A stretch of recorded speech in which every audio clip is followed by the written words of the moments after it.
Let's talk about it.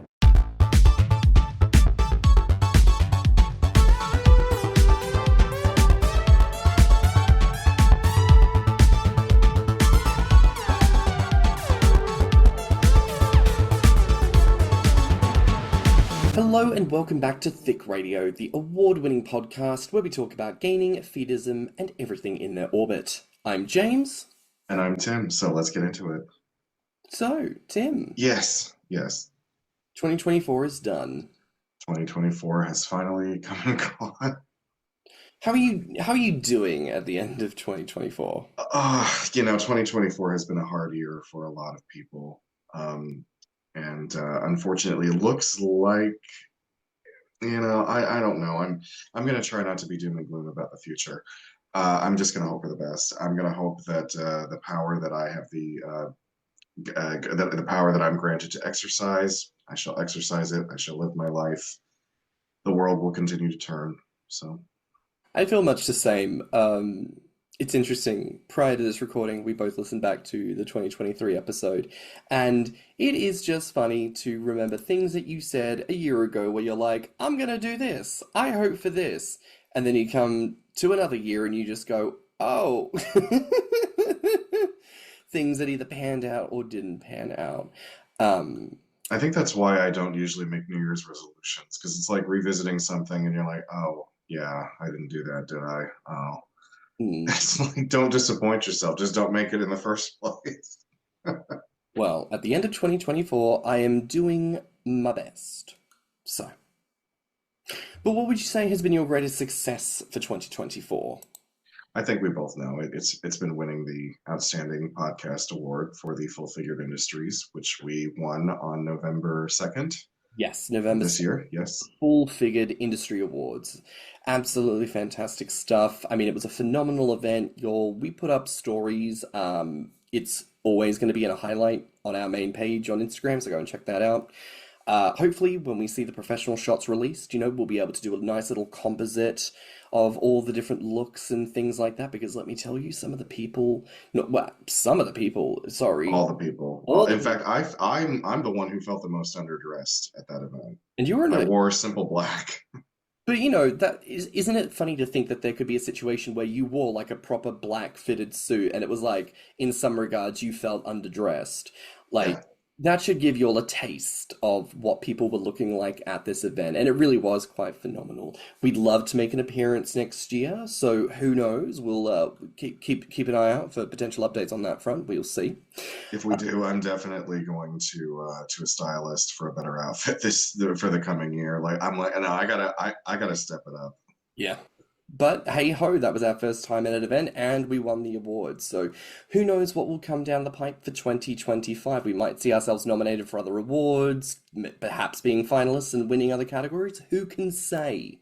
We'll see what happens. But certainly I would say that has been, the greatest success of 2024 is knowing that everything we've been doing at the podcast has been reviewed, seen by non-gainer fetist sources, I think is really the big point here, right? Yeah. Yes, it's full. This was an award given to us by a committee of people who most likely didn't know much about our community. And if they did, they probably had the same kind of stereotypical negative connotations and expectations that the world has fed them.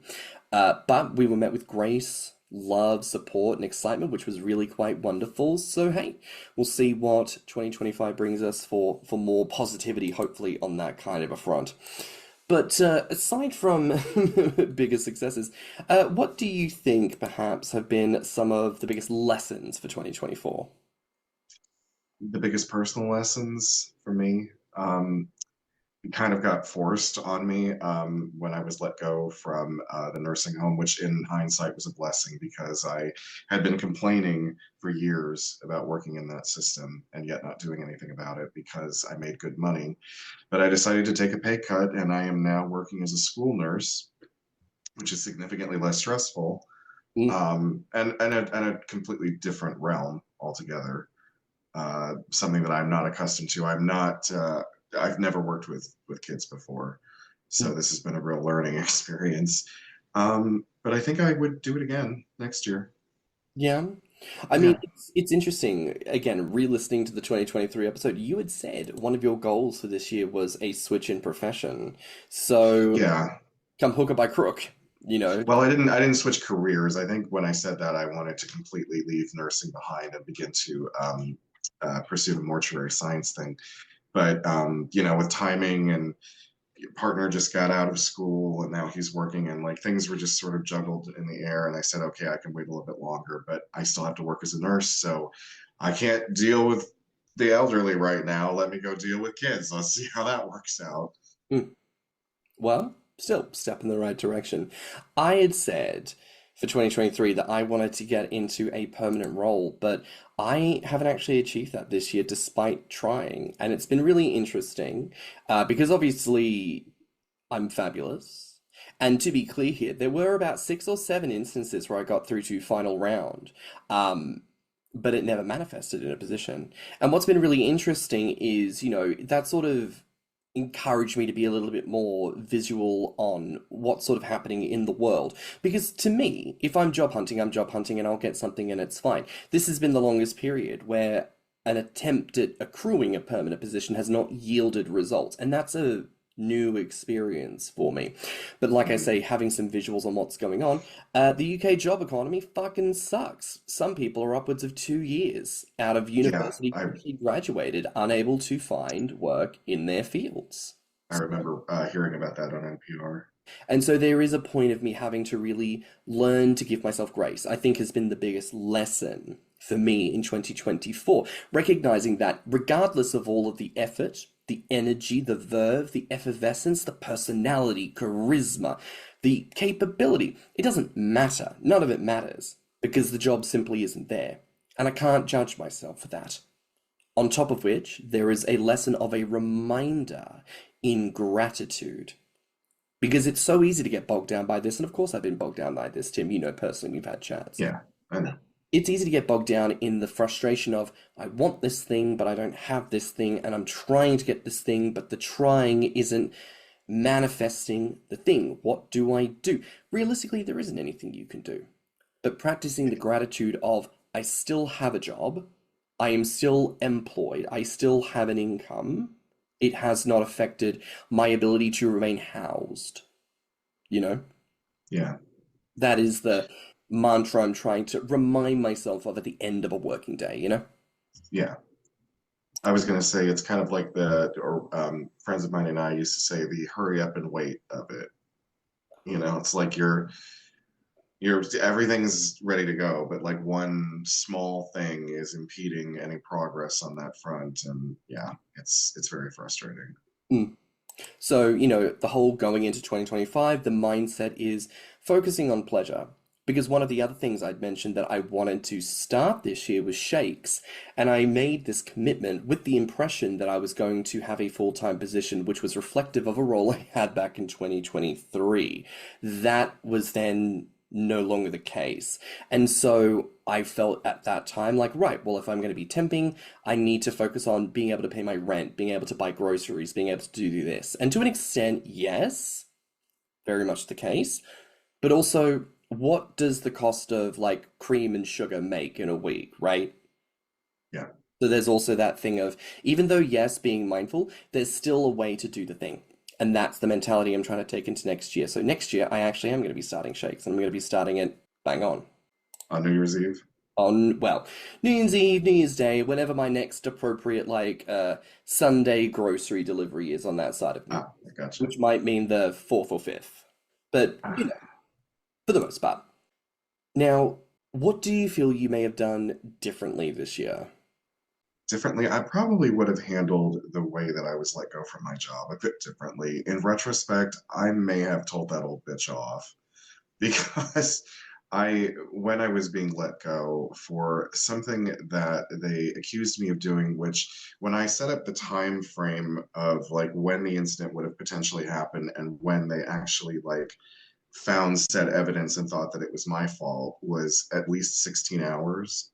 Hmm. So I just thought it was weird. But because I was sleep deprived from working night shift and I was emotionally stressed out and I had a lot of things going on in my head, I just sort of crumpled and was like, it's it's not the most professional look in the world to start crying, but unfortunately I did because I was feeling overwhelmed in that moment. Mm, And I think to do it all over again, I don't think I would have cussed her out, but I probably would have told her a few things about herself and then just seen myself out. mm. I mean, hindsight's 2020, you know. For me, I know that I had said something along the lines of, things I wanted to do differently in 2024. Like I wanted to see more friends, see more people. And again, there's a financial aspect of that because living in the UK, yes, people pass through to London, but for me, it's like, well, I know a couple of bitches like strewn across Europe. What's a problem with doing like a long weekend somewhere, get a little hotel space, go in and eat some local food, potentially have some fun if that's the vibe. But then again, that didn't pan out. So again, 2025, being more mindful of my financials and making work with what I do have access to, I'm gonna make that happen because, bitch, I want to have a good time. And I know for yourself, when I was listening back to the episode, you were really reflecting last year on people in your life who'd passed away Yeah. 2023. Your ex-husband, a really good friend of yours, and your grandmother. You know, Yeah, all within about six-ish months of each other. Hmm. And I know at the Yeah. time it was a big period of reflection for you. I am curious to ask, do you feel like any revelations or any sort of poignant thoughts have come Oh from? yeah, a lot. Because part of the reason why I was so stressed out during that um, end of the summer was because I wasn't dealing with my grief. I was just, I didn't go out. I didn't really do anything. I just stayed at home. Uh, I didn't develop a fear of going out. I just didn't want to. I didn't want to be too far away from home, and I just didn't accomplish anything when I was here. Mm, And so then when a lot of and interestingly enough, the catalyst that got me to start moving my feet again was yet another death. I had a family member pass away. A cousin of mine died very suddenly, and I had to fly to Florida for his funeral. And I was out of a job, and there was a huge tornado that blew through Cleveland while I was in Florida, and my house lost power for a week, and everything in my refrigerator was ruined. So I had to come back to all this, start fresh. But it actually got me to seek out some help. I went to a grief support group for 10 weeks, and it did a lot of good. It really did, because I was speaking to people who had also lost someone because of drugs, because they had lost him either to an overdose or complications from something. So these were people that kind of knew exactly what I was going through. Not all of them had lost a spouse, but they had all, the thing that they had in common was all their family members, it was drug related. So it was a lot of help to meet with them every week and talk it through, and like talk about similarities, like the things that the person that they lost had in common with Jamie, and the way that they would act and the shit that they would pull, and the way that it would make them feel. It really did me a world of good, I think. I mean, it's been a beautiful observation as a friend, to see that lightness return to you, even through a process like that, which I know can have its challenges. So I am really proud of you for addressing those things and taking opportunities to see a resolution on that front. Um, but on a potentially more positive note, I want to ask you, what are your goals for 2025? Well, I'd like to keep in touch with all of the people that I had in that group. The sessions are over with, but we all have each other's phone numbers, so I hope that we get to meet up again. Other goals that I have set for 2025, I really gotta start working on this damn house. I keep putting it off. But I've got 2 weeks off now that it's Christmas break, so I'm going to try and do as many productive things around the house as I can. I need to either get this house in shape for renting it or selling it, but I know that I don't want to stay in Cleveland the rest of my life, so that's a big one. Hmm. Oh, and I believe I said I wanted to get back to lifting, which of course I didn't, because I know me, and that damn thing is still in the basement collecting dust. I've got to figure out a way, and I actually kind of know what the first step needs to be, is I need to meal prep. I don't do that. I've never done that. I am the worst at that. I need to just do it. I need to Okay. spend a day cooking. Why do you think you're bad at meal prep? It's because I'm so like I'm not I don't want to say whimsical because that's not the right word, but like when I'm but you so know what I'm saying? Like musical, I'm I not can't do I know I'm not it. whimsical. But what I'm saying is like I eat via my whims, right? That's what I'm trying to say is like if I'm hungry, my whim is dictating what I will eat, right? So So, I'm like, if afraid that you, if I meal prep, I'm going to be like, well, I don't want to eat that anyway, and then I'll just leave it in there.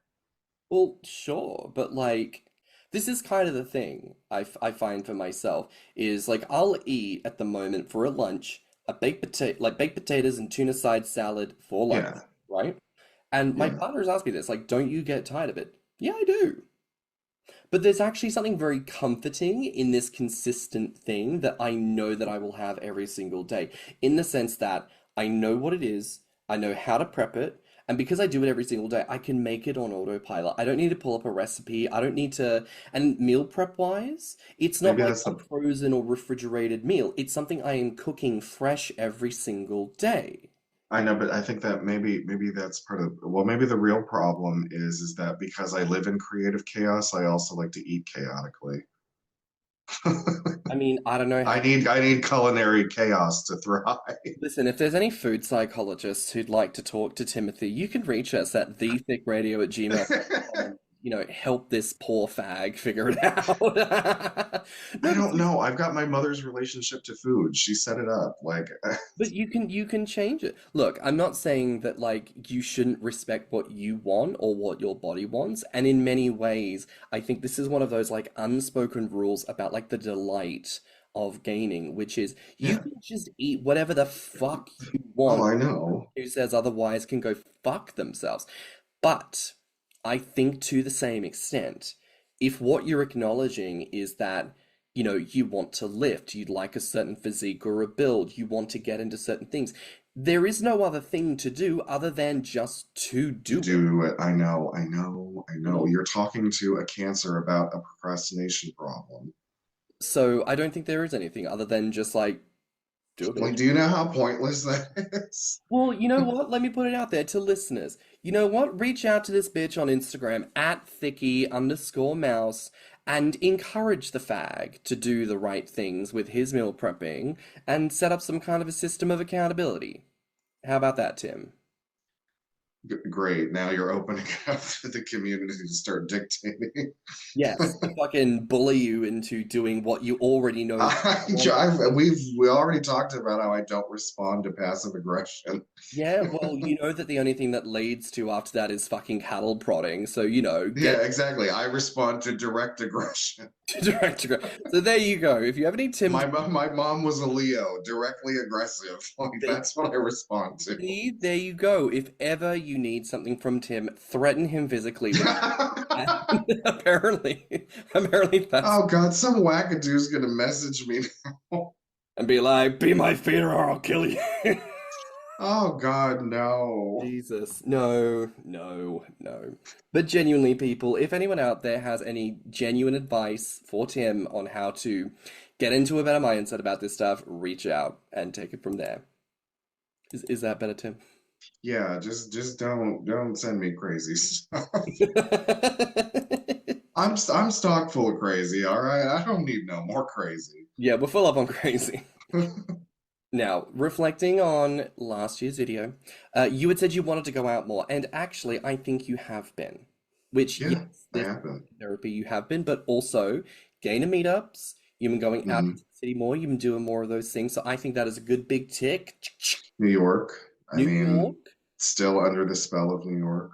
You did the thing. I said I wanted to go out more, I wanted to write more, find more opportunities for engagement. I think I've had that, certainly this year versus last year.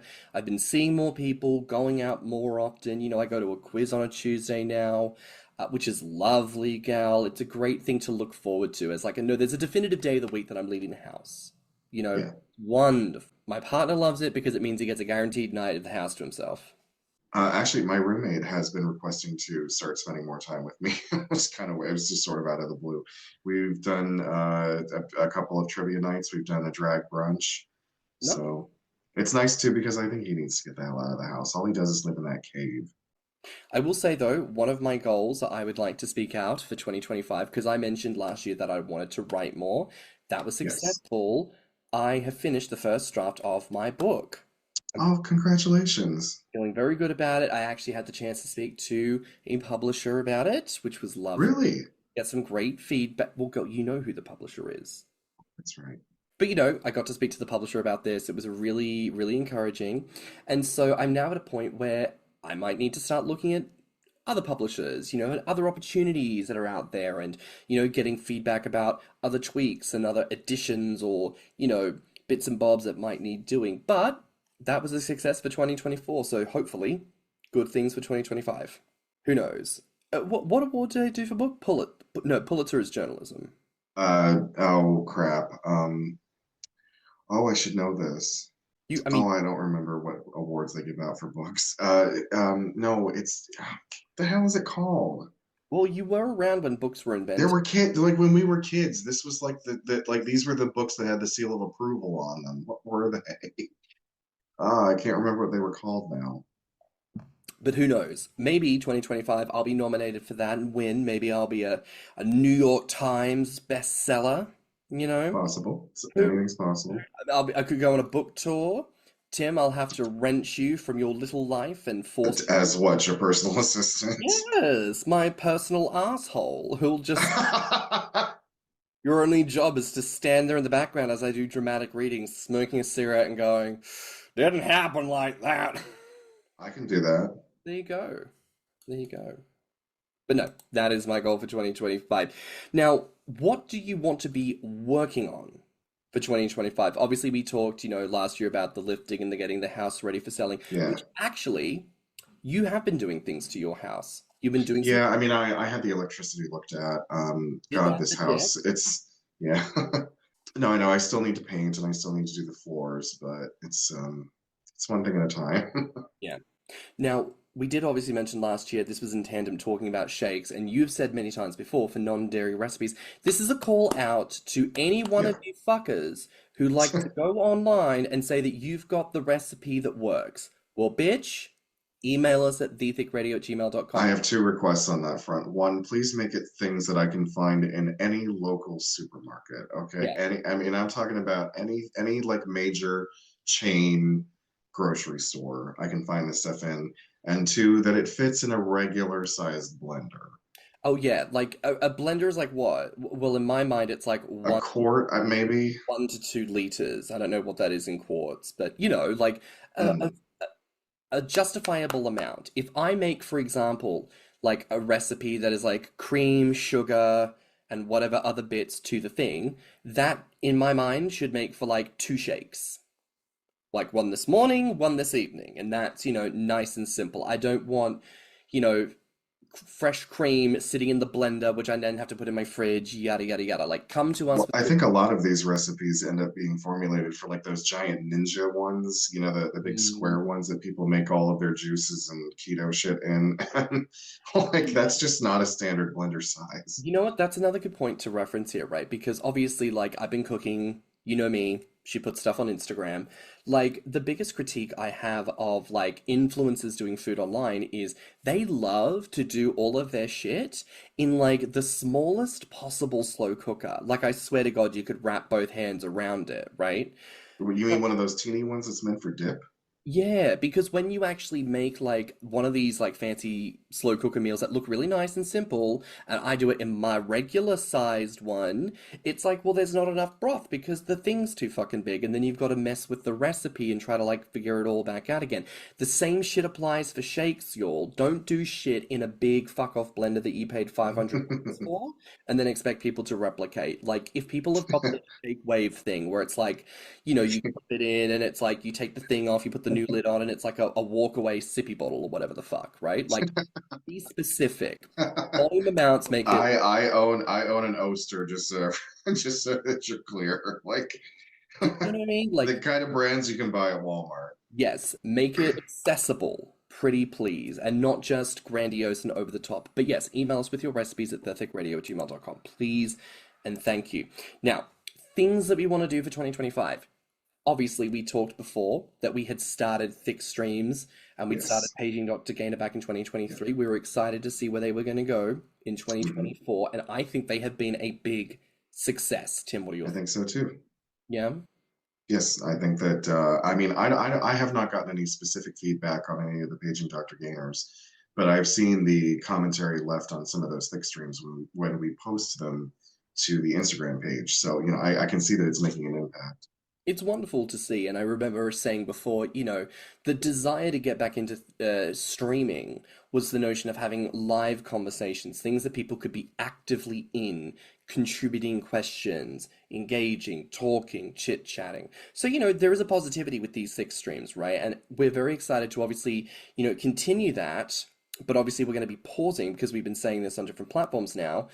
From the very first weekend of the new year, we are going to be doing a brand new series we're calling Chungus Among Us, where we talk to the Chunguses among Uses.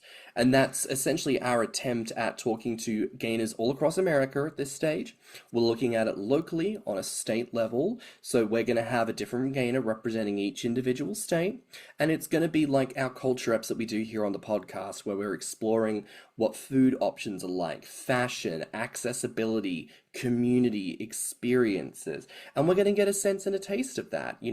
So we're very excited to be doing this. Please make sure you're tuning in on Instagram. Obviously, we're going to prep everything. It's all going to be cool and everything. But it's going to be fun.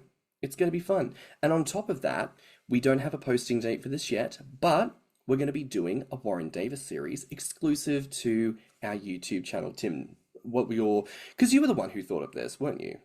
I thought of potentially trying to track down the authors of the stories because, like, we call them the Warren Davis stories because, I mean, most of us are looking at the illustrations, but we sometimes forget that he did not actually author any of the stories that we come to associate with him. So I thought it would be interesting to see if we could get the author and potentially another guest, or in the absence of being able to find the author, because unfortunately there is a whole swath of those stories where we simply don't know who wrote them. So, Very true, actually. It's interesting. There's an entire blog actually of Warren Davis stuff, and they list all the authors where they can find them, and where they can't, it's unknown. And unknown is listed next to nearly half of all the stories. But it's a series we're very excited for YouTube. It's going to be a video series, which is something we haven't done before in terms of actually showing people's faces. So that's very exciting, very different for us. We want to see what people's responses are going to be like. But each episode is going to be looking at a different Warren Davis story. We're hopefully going to be interviewing the author and a guest who's been personally impacted by the story where it's inspired their growth. If we can't find the author, we'll have two guests who've been inspired growth-wise by the stories.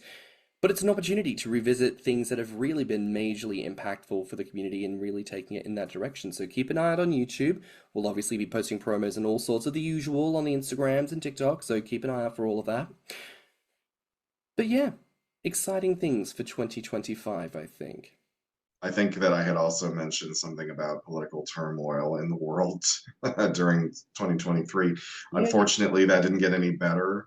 So let's hope that 2025 is not going to steamroll into another bad year. Now, what are your hopes for 2025? My hopes is that I will have saved up enough money to come see you this summer. Uh, what are my other hopes? Oh, that I either potentially find a school district that will increase my pay a little bit, or maybe renegotiate my contract if I decide to be a school nurse for next year. I just hope that I can throw an event of some kind this summer, potentially with that campground. I was thinking after January 1st, I would reach out to them and via email and see if we could somehow slip into one of their already slotted weekends. Something I think that might correlate easier with it. Absolutely. Hopes for me for the year are, of course, extra poundage, not just for me and for yourself, but for everyone in the community. As many extra pounds as we can handle. I'm hoping for abundance. I'm hoping for a sense of flourishness. I am hoping for effervescence, and I'm hoping for more joy and more positivity. So, those are my hopes for the coming year. What was a really cute moment for us in New York? I think every moment we spent in New York was the best time. Anytime you and I are together, we just have fun. We have a great time. I didn't care what we were doing. We were just out seeing everything. We were walking a hell of a lot, which was not kind to my feet, but I didn't Mm. care because of everything that I was seeing. I mean, every Astoria was gorgeous. Uh, oh God, what was that neighborhood where the Village. Friends? Greenwich is gorgeous. Yeah, West Union Station was so, Bay. Grand Central Station was so beautiful with the architecture and the painted ceiling. And well, two of my favorite memories were actually when we were just sitting there doing nothing. The first time was when we exited Grand Central. We walked across the street. There was that cafe. We got coffee and we sat there in that little plaza that was in between all those skyscrapers. Oh And we yeah, we just just sat chill there. watched. And, it was such a nice day. There was, of course, live music playing. I believe they were playing salsa music across, like at the Grand Central Plaza, Oh yeah, they're almost and every corner just the live music everywhere live was music it was everywhere. so great. But the second moment was we went to that pond that was in Stuart Little. Oh yeah, yeah, yeah, but the little sailboats and Yeah, and we were sitting there, and then that guy came out and he started playing Moon River on the trumpet. mm-hmm. And I was like, I get it. This is why people fall in love with this city. Because we had all the leaves everywhere, and the sun was out. And I was like, I totally understand why people fall in love with this city. I don't know that I have an anecdote to end on, but I certainly will say, I am reminded every time that I get to spend time with you why you're my best friend.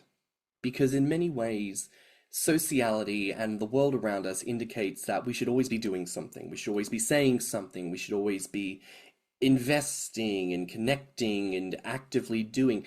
And you know what? I think there is an adult maturity in silence. There is a wonder in you and I getting baked at like 1 o'clock in the morning, sitting in the lounge of the Airbnb that we're sitting in, and you Yeah. like flicking through random shit on YouTube, and then you stumbled on this like city skylines, fucking Punami, stupid. It's the YouTube creator that, like, he's a civil engineer, and he creates cities in city skylines, and then he destroys them Yeah, with the in giant the most boom, disgusting way. But you boom. know what? That seems to be a common thread among people who create content about city skylines. There's almost always some video where they're like drowning the residents in shit water.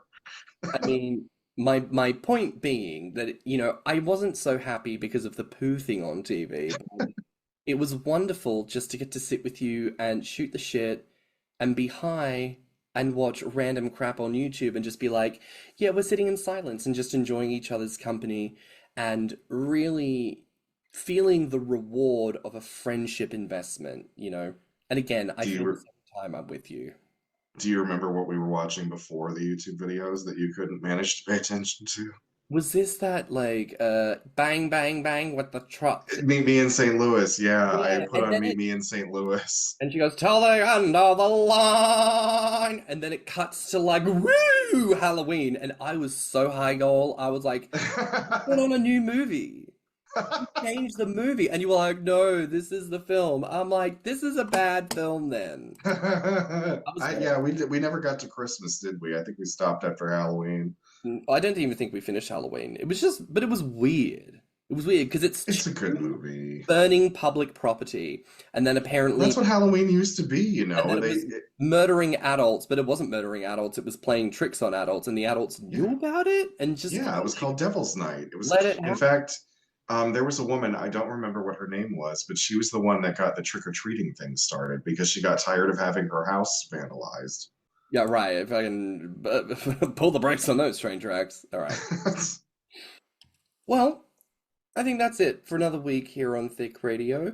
A special episode that kicks off the new year. Please remember to like and subscribe, rate us 5 stars, leave us a good review. And you know what? Let's take this opportunity to remind you all, please review the podcast. Please leave your star ratings, whether you get the opportunity on Apple or Spotify. Please write us a review if you can, either on Apple or leave it on our website at podpage.com/thiccradio. Engage with us. Give us all the likes, do all the lovely things, because it helps us be seen by more people and move the podcast forward. So, do that. If you like this episode, the podcast, or just us in general, please share it with your friends and encourage them to tune in. You can find me on Instagram and BlueSky at stannnum.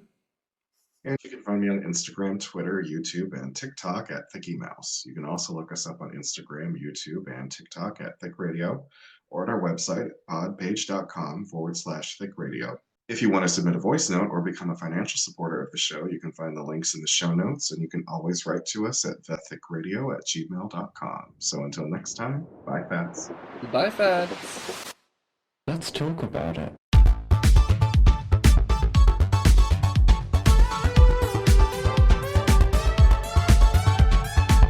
Thicc Radio is a Patreon and Enter app podcast produced by stannnum and thiccmouse. Mixed and mastered by stannnum. Our artwork is provided by Lokitu. Our theme song is provided by Spotify.